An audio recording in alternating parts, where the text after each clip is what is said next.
just jump into it? I think we're ready to start. Welcome to today's availability. Today with us is Minister Tyler Shandro, Alberta's Minister of Health, Dr. James Silvius, Senior Medical Director, Provincial Seniors Health and Continuing Care with AHS, Salimah Walji-Shivji, Board Chair of the Alberta Continuing Care Association. Minister Shandro will begin today's announcement, and then we will hear from other speakers before we take media questions. I'll turn it over to Minister Shandro. Great, thank you. Good morning, everyone, and thanks for joining us for today's announcement. I'd like to extend a warm welcome to some of our special guests. We have Dr. James Silvas, who is with AHS. He's the Senior Medical Director for Seniors Health and Continuing Care. Thank you, Dr. Silvas, for joining us. We also have Salimah Walji-Shivji, who is the Board Chair of the Alberta Continuing Care Association. So thank you, Salimah, for joining us for this announcement as well, and for all the hard work you and your members do for all of your residents throughout the province. Now, continuing care has been a focus for me as health minister since day one. My own family has relied on it, and I want every family to have the same trust in it and the same high standard of care that we had. It's essential to residents, it's essential to families, and it's essential to the functioning of the health system as a whole. And I'll give you an example. In the past week or two, we've seen extraordinary demands on EMS.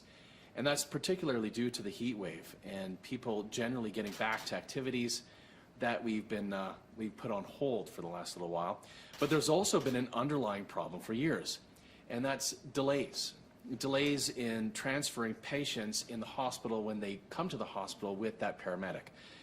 Now, our emergency departments often can't take a patient from EMS because the staff are tied up taking care of admitted patients. And those patients are stuck in emergency because there are no beds for them in the medical units at the hospital. There should be beds, but there aren't because patients are waiting for continuing care spaces. Now, we need to add continuing care spaces to move patients through the whole system. They call that in the system throughput, but patients aren't widgets. The real issue is that when a patient is in the wrong place, it's not the best care for that patient. We need to build the right spaces so that continuing care is there when the next resident needs it. We also need to update our facilities and to replace older spaces because the standards have changed and the expectations of residents, the expectations of families of those residents have changed. And we need to use new approaches because the need for new spaces over the coming years in Alberta throughout the country are only going to grow. The number of seniors in Alberta is expected to double to more than 1.1 million by the year 2040. And the need for continuing care services is expected to grow by 62% by the time we get to the year 2030. So today I'm pleased to announce that we're following through on our commitment to bring back a new and improved ASLI program, which was previously called ASLI because it stood for Affordable Supportive Living Initiative. And we're following through on bringing back this new and improved ASLI program to add and to replace continuing care spaces in partnership with operators. And so in last September, if you remember, we announced that AHS was seeking proposals from continuing care operators to add publicly funded spaces without additional capital funding from government in communities with the most pressing need for new spaces. And AHS received 189 submissions from eligible operators.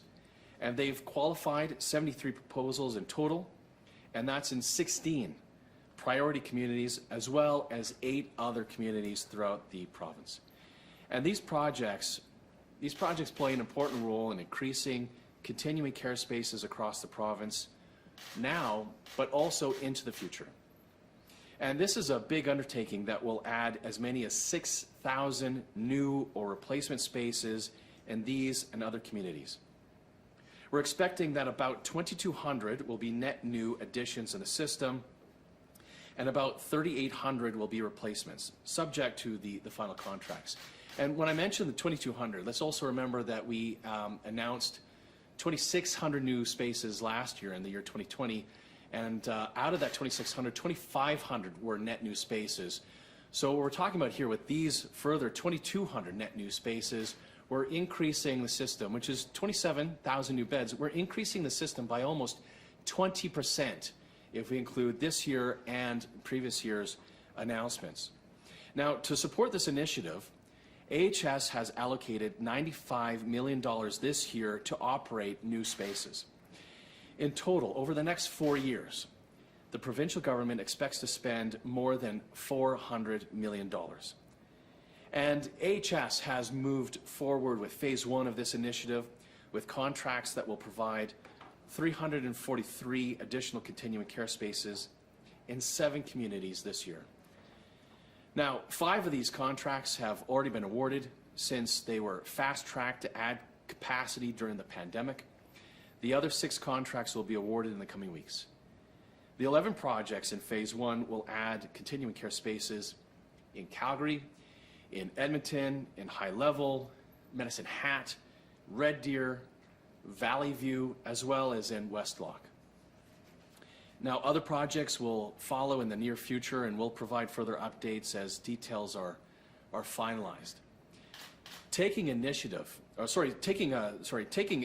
approaches to develop additional continuing care capacity is critically important. This non-capital initiative is an important first step, and we're doing more. Work is also underway to increase continuing care capacity through the capital grant funding announced in Budget 21. And I'll have more details to share on that initiative soon as well. And through this work, more Albertans will have access to high-quality continuing care now and in the years ahead. Hundreds of Albertans will have a better quality of life. They'll be closer to family, closer to friends, but more importantly, in communities that they know, communities in the province that they love. And we'll continue to work with our healthcare providers, our healthcare partners, to strengthen health service delivery quickly and cost effectively. And Albertans expect, and in fact they deserve, a continuing care system that focuses on quality of life for every resident. And that's the single biggest issue, and the single biggest focus of the review of continuing care that was released in May, just weeks ago. It's my focus as health minister, and it's the focus of the healthcare system here in Alberta. And it starts with adding spaces where they're needed so that people don't have to move away from where they live. And this initiative could not have happened without the collaboration of AHS, and so I'm very happy to turn the podium over to Dr. James Silvius. As I said, he's the Senior Medical Director for Seniors Health and Continuing Care. Dr. Silvius?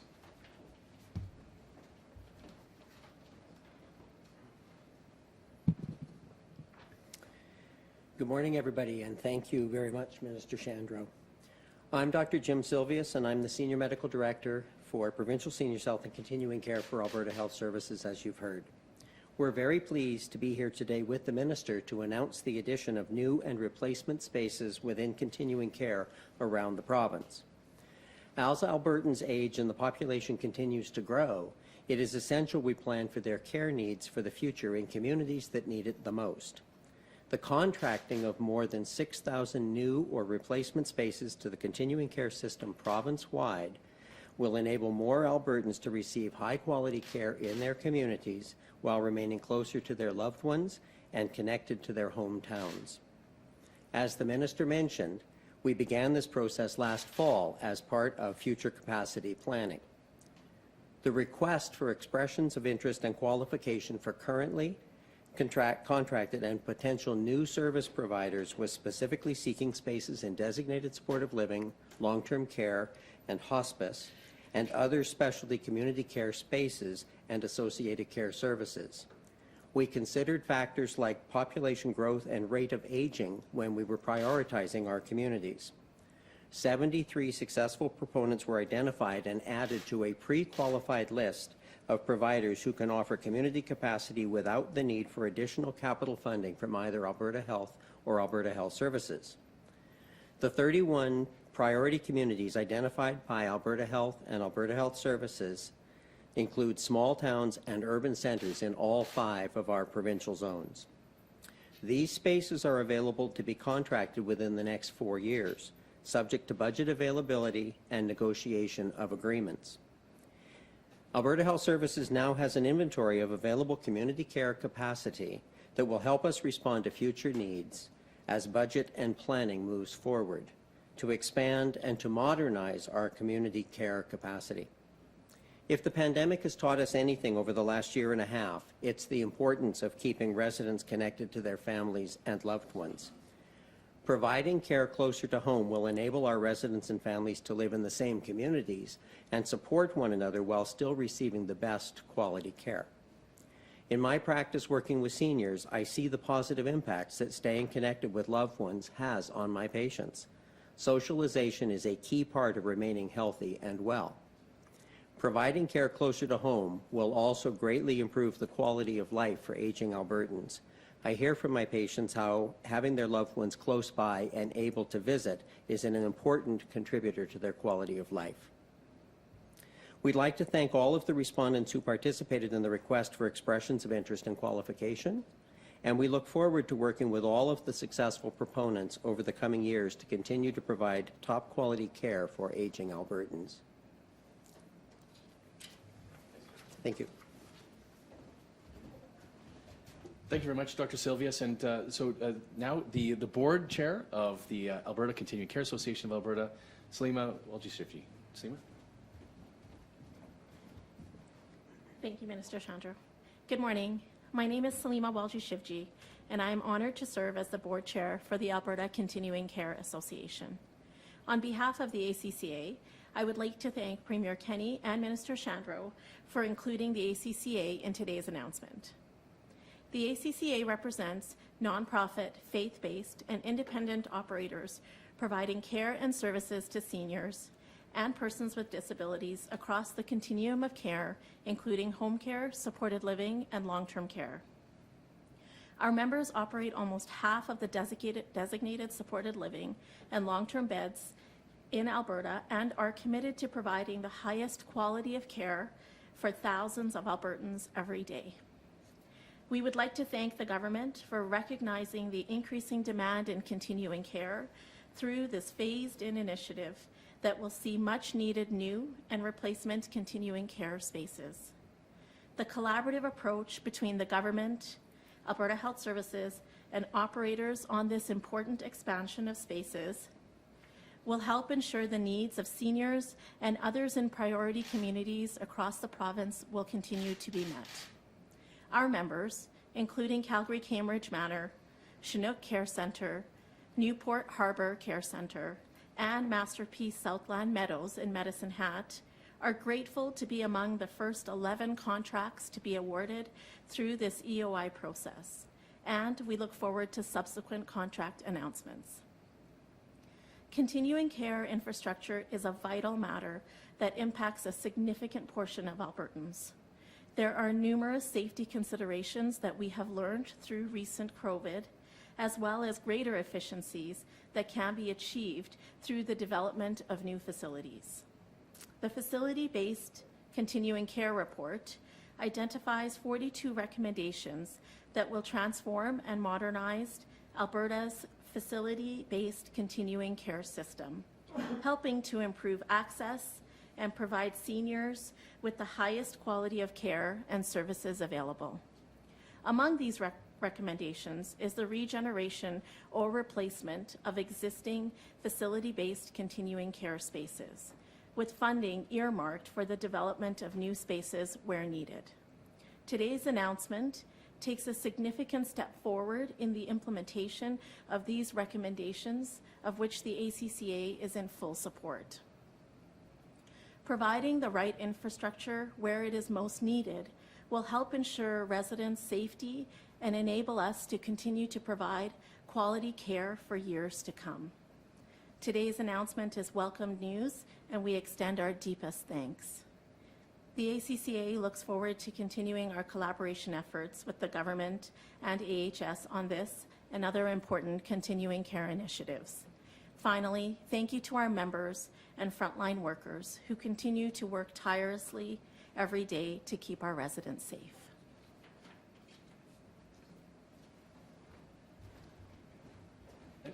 James and Salimah, just through you to everybody from HS who works in continuing care in all the facilities, the HS, through Capital Care and through Care West, and Salimah, through all your members, everybody in the Christian Health Association of Alberta as well, that all the operators who are providing care throughout the pandemic, just please pass on our thanks on behalf of all Albertans for all the amazing work they've done for residents and families. So thank you.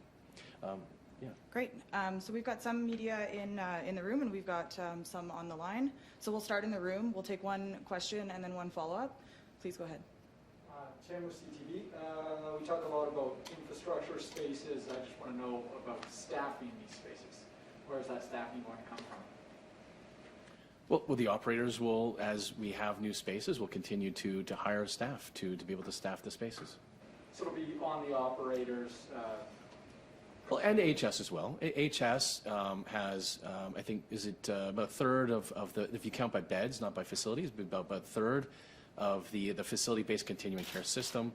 And so HS is a big part through their subsidiaries, the Capital Care and Care West, a big part of the system, as well as the independent operators. And so as we continue to see the increased demands, increased spaces throughout the province, whether it's through this one phase of the new ASLE 2.0, as it were, or through the coming phases as well, we're going to obviously continue to have the demand on the healthcare system for staff in the continuing care spaces. Do you have a follow-up, Tim? Yeah, just a little unrelated. Vaccine uptake, always a big issue. The Premier's hinted a couple times Stampede is going to be focusing a little bit on giving some vaccinations. I know there's a pancake breakfast event, I believe. Is there details about anything else moving forward as far as getting vaccines administered at the Stampede?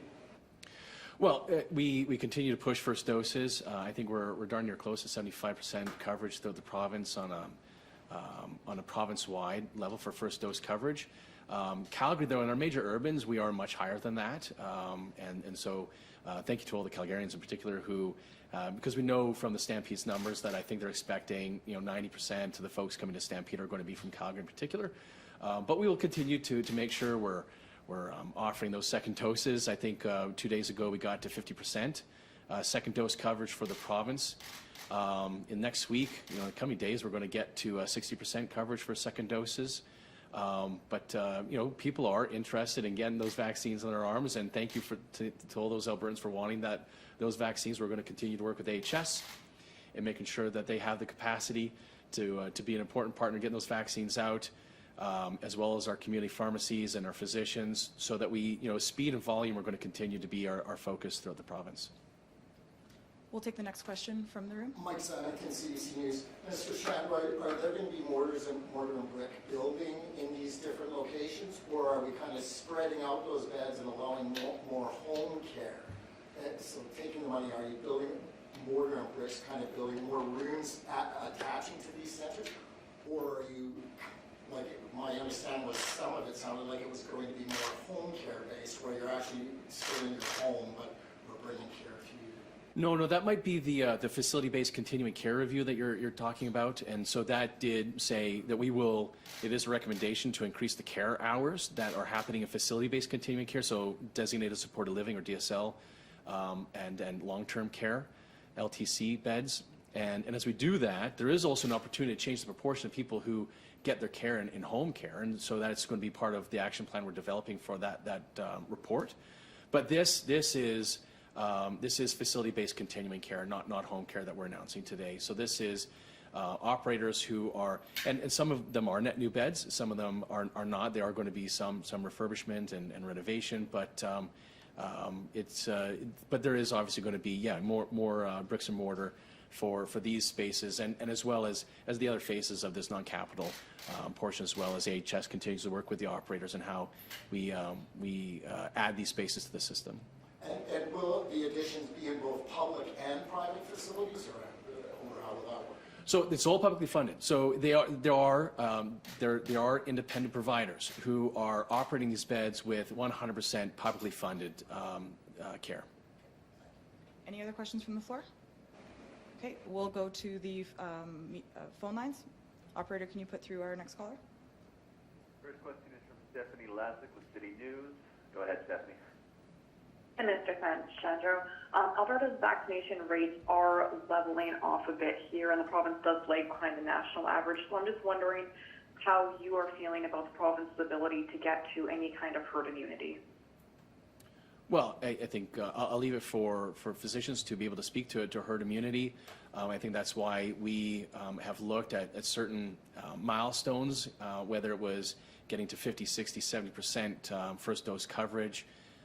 And as we continue to look at, one of the milestones in particular that Dr. Henshaw has flagged for me is getting to 65% second dose coverage. We've also seen some of the what's been announced by PHAC federally, the Public Health Agency of Canada, on what they're looking for before the federal government eases border restrictions. But for us, the advice we're getting from Dr. Henshaw and her office is that they're setting second dose coverage at 65%. The second dose coverage for us to be looking at the recovery phase that we'd be looking at as a province. So I don't see any concerns with getting to 65%. You're right that first dose coverage is leveling off, but we still are seeing great amounts of vaccines getting out every day, thanks to AHS and community pharmacy and our community physicians.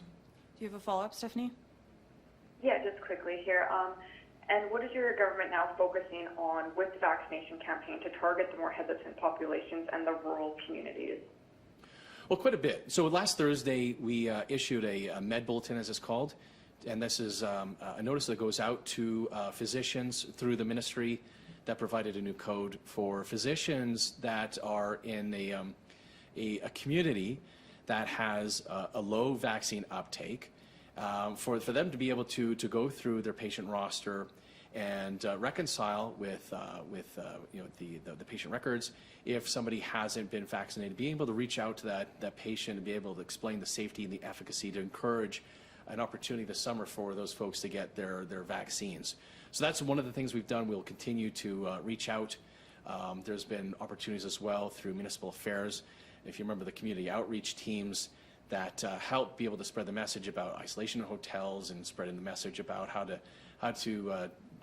make sure that folks are doing everything they can, especially in communities where there are multiple generations in a certain household. Well, we're also looking at the ways that those community outreach teams can help with uptake. What other? There's quite a robust amount of initiatives that we have been implementing and will continue to implement throughout the summer to make sure that, in particular, those communities that do have not as high uptake as the rest of the province are going to continue to hear that vaccines are safe, they're effective, and they're a great way for us not just to protect ourselves, but also to protect everyone else around us who might be vulnerable, but also make sure that this is a way for our province to make sure that we don't need we don't need to go back to it having any further health restrictions. This is about us protecting our economy as well. Great. I don't think there's any other questions in the queue, so that concludes today's press conference. Oh, Just one more on the sure, phone? yeah. Sure. Another unrelated one for you, last second. Cabinet shuffle yesterday. I know a lot of people, including the opposition, were calling for you to be shuffled out of your role. I just want to know why it was important in your mind for you to stay in this role for the last, I guess, year and a half of your government's term. Well, whether I serve is not my decision, but I can tell you that I am incredibly proud. I've been proud for the last 2 years to be serving in this role, serving Albertans in this role. This is the most rewarding job I've ever had. To be able to work to improve our EMS system, to improve our scheduled surgeries, to today's announcement, to be able to work on something like this, to add new spaces, to improve our continuing care system throughout the province. I'm so proud to be in this role, and I'm very pleased to be able to continue to be able to serve Albertans to, as I said, to improve continuing care, scheduled surgeries, and EMS. I think this is, I'm very happy to be here. Thanks, I think Dave. we just have one more question on the line. Operator, can you please put forward our final question? Yes, we have Michelle Delfontaine with CBC. Go ahead, Michelle. Oh, hi, Minister. This is an off-topic question. I want to ask you about the smoking and vaping regulations that will come into effect at the end of the month. And I noticed that there's provision for cigar lounges in one of the regulations that prescribes rules and modifications that must be made for cigar lounges to operate. And I'm wondering, why is this included in the regulations? Well, the authority to permit or prohibit is delegated in the legislation to the regs. So if there was to be a red tape reduction initiative to be able to permit a cigar lounge to operate through the province, they would be through the regs. So it would be nowhere else other than in that reg. And we have heard from folks who have both supported and had concerns about that. Our commitment is clear throughout the review of the TSRA, the Tobacco Smoking and Reduction Act, now including vaping as well, is that our continued focus is to make sure that we're reducing rates of tobacco use and vaping use among our youth. That's going to continue to be our focus. And I think that's clear as well, not even just through the review of the legislation that concluded in 2020, but also in these regs as well, and having that continued focus on reducing use of those products among our youth. Do you have a follow-up, Michelle? Yeah, I do. But it's not clear to me who wants this, because it seems to me that municipal regulation or municipal bylaws would supersede this, because they prohibit smoking in indoor settings. And the only cigar lounge that I know of exists on the Enoch Cree First Nation, and they already have permission to operate there. So who's asking for this? Well, throughout the review, we did hear from some folks that it was currently at that time prohibited, and there are at the time there were illegal lounges occurring in the province. Our focus, as I said, is on the tobacco use among our youth and vaping use among our youth. So it wasn't somebody asking for it, Michelle, but other than us identifying that, if our legislation was prohibiting it, allowing it to be permitted, if there are municipalities that use their land use bylaws instead to continue to prohibit it, that's up to municipalities to make those land use decisions. Great. Thanks, everybody. Have a good day. Thank you.